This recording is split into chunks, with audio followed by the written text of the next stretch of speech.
see. Number two, I'll go kind of quick. I could call this gun number two, only because it gives you a good example here. Very rarely do you have a victim of theft, like my son-in-law, that does the footwork himself, meaning they check like the videos in the, he went through that neighborhood where his gun was robbed at his truck, and then he went online on Facebook. I guess they have like Crime Stoppers for that particular neighborhood. I think it was King's Crossing neighborhood in Corpus Christi, which is an upper class neighborhood. So very rarely do you have the victim of a theft actually do the footwork. But in this case, my son-in-law found the house, which the officer himself kind of admitted, yes, the son that lives here has drug problems, and more than likely, yes, he's the one who robbed you. Now, that caused my son-in-law to think, oh, this is going to be it. So he actually went, Anthony went, waited, but once the cops knew, this is more than likely what happened here.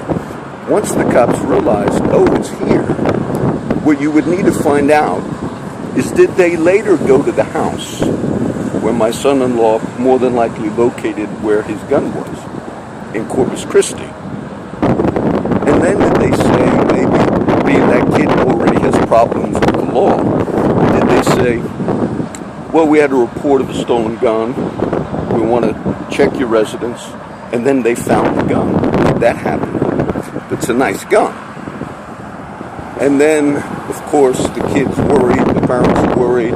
Maybe the cops said something like, well, you know, here it is, but we'll see what happens, like maybe we'll give you a break.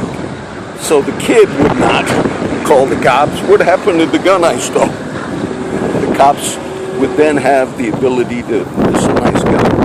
It was after that they sent a letter to my son-in-law's saying, this won't be solved, like a week later or whatever, because they already at that point realized, oh, this is a nice gun.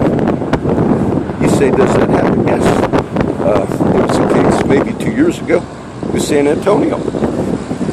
Cops went in, and it was like what I just told you. They said they were investigating, it was a drug case, but the cop took two very expensive rifles.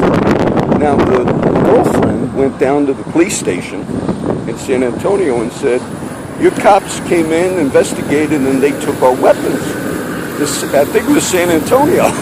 So the San Antonio police, they investigated their own officer. They went to his house, and that cop had those expensive rifles at his house. And then they fired that cop.